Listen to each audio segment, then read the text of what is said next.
ஏற்கனவே வந்து பார்த்தீங்கன்னா 3332 டிபிசி இருக்குன்றது தான் கணக்கில் இருக்கு.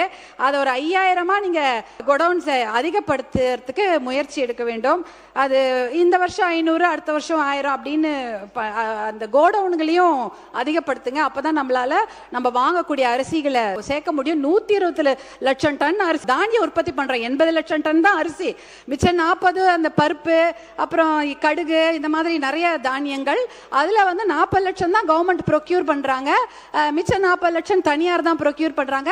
ஸ்டோரிங்க்கு பாத்தீங்கன்னா 18 லட்சம் தான் நம்மளால ஸ்டோர் பண்ண முடியுது. அதனாலதான் ஒரு 500 கோடவுனோ 1000 கோடவுனோ ஏத்திக்கிங்க ஒரு வருஷமும்.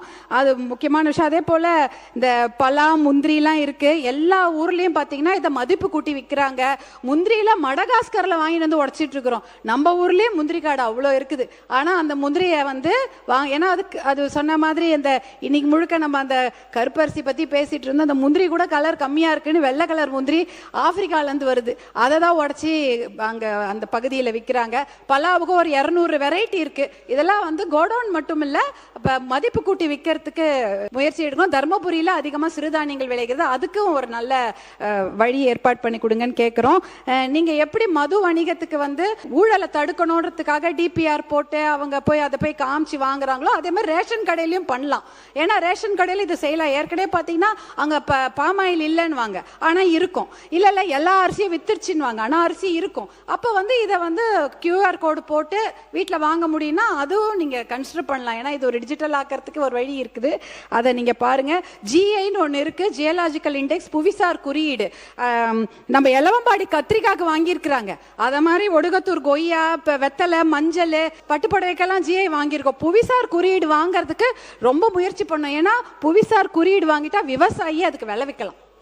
ஆனா அதை ஸ்டோர் பண்றதுக்கு கோடவுன் வேணும். இந்த மாதிரி நிறைய விஷயங்கள் இருக்கிறது. மாண்புமிகு உணவுத்துறை அமைச்சர் பேரவைத் தலைவர்களே, ஒரு கிளாரிஃபிகேஷனோட கூப்பிட்டேன்.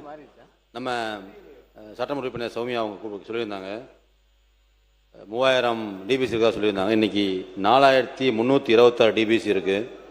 இன்றைய தேதி வரை இன்னைக்கு டோட்டலாக இவ்வளவு இருக்கு. இதை இன்றைக்கு இயங்கி கொண்டிருக்கும் டிபிசி வந்து 484.